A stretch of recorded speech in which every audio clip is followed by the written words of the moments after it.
तो दुनिया की कोई ताकत इससे प्रभावित होने वाले लोगों को अच्छा होने से रोक नहीं सकती है। ये विश्वास आज के दिन हमको पुनः धारण करने की जरूरत है। मैं आपको बधाई देता हूं, आपके मंत्रालय को बधाई देता हूं।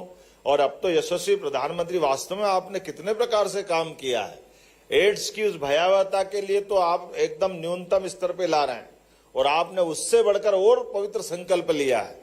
वो संकल्प है 2030 के बाद कोई भी एक भी बीमार पूरे देश में नहीं होगा।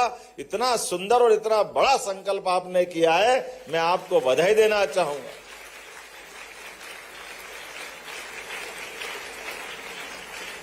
आपके इस पवित्र संकल्प से कई लोगों की जिंदगी बदलेगी, कई लोगों के जीवन में एक अलग प्रकार की खुशी आएगी।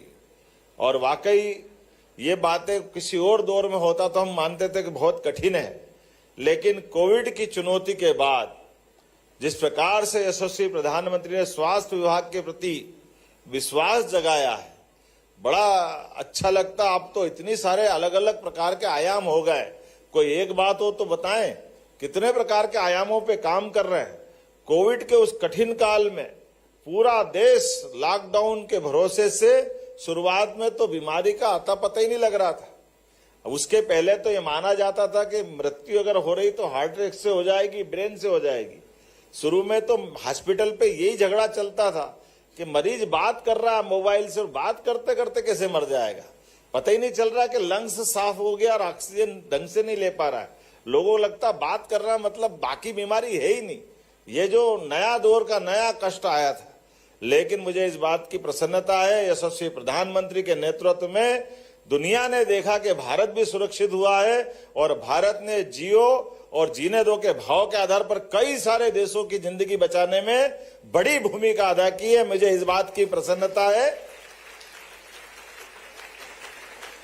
और हमारे भी स्वास्थ्य विभाग के लोगों ने जिस प्रकार से काम किया है, स्वास्थ्य का पूरा देश यशस्वी प्रधानमंत्री के नेतृत्व में, इसीलिए मैंने कहा कि एक अपने सच्चे लोकतंत्र को सार्थक करने के लिए, लोकतंत्र में किसी भी चुनी हुई पार्टी के अध्यक्ष को ये कितना बड़ा यश मिलता है, जिनके नेतृत्व में जब वो स्वास्थ्य मंत्री थे। मैं एक और बात याद दिला रहा था, पहले मेडिकल काउंसिल ऑफ इंडिया के बलबूते पर मेडिकल कॉलेजों को ही मामले में एक तरह से ताला लगा दिया था। बड़ा कठिनाई का दौर था, कुछ बोलूंगा तो अच्छा भी नहीं लगा जिस जगह मैं खड़ा हूं। मेडिकल कॉलेज खोलने में इतनी कठिनाई आती थी कि पता नहीं बाप रे बाप क्या क्या होता था, लेकिन उस मूल बीमारी की जड़ आपने खत्म कर दी। मेडिकल काउंसिल ऑफ इंडिया के बजाय नेशनल मेडिकल काउंसिल बना करके आपने सारे तंत्र पे पारदर्शिता का, आपका स्वास्थ्य मंत्री के रूप में माननीय मोदी जी के नेतृत्व में मेडिकल के क्षेत्र में, स्वास्थ्य विभाग के क्षेत्र में वास्तव में दुनिया के सामने आदर्श बना। मैं आपको बधाई देना चाहूंगा माननीय नड्डा जी को।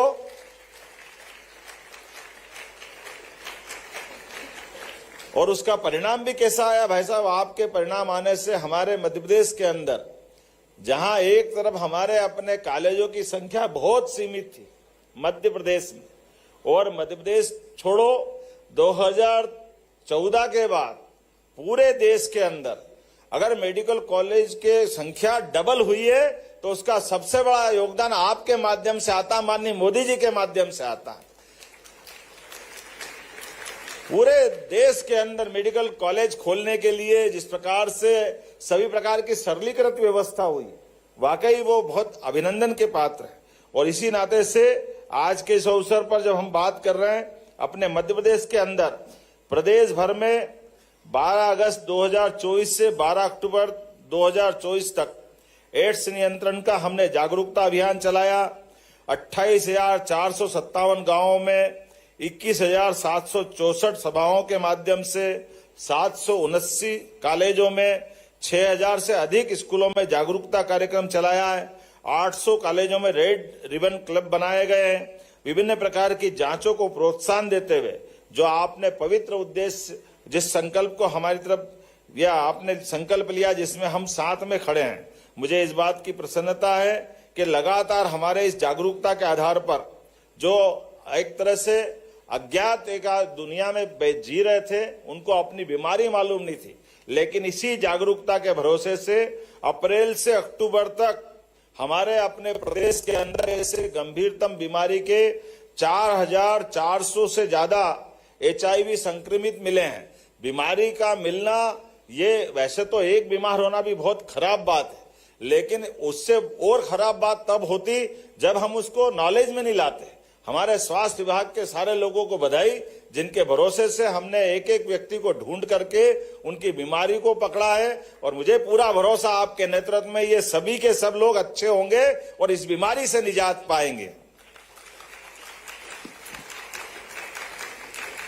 जिस प्रकार से हमारी स्वास्थ्य सेवाओं का सुदृढ़ीकरण हो रहा है, जिस प्रकार से हम लोग काम कर रहे हैं, बाबा महाकाल की कृपा से निश्चित रूप से स्वास्थ्य विभाग हमारा लगातार प्रगतिरत है। आज आपके माध्यम से इस उज्जैन और इंदौर के प्रवास में माता अहिल्या की इस महानगरी में आपका आगमन ही आज एक शुभ संकेत दे रहा है।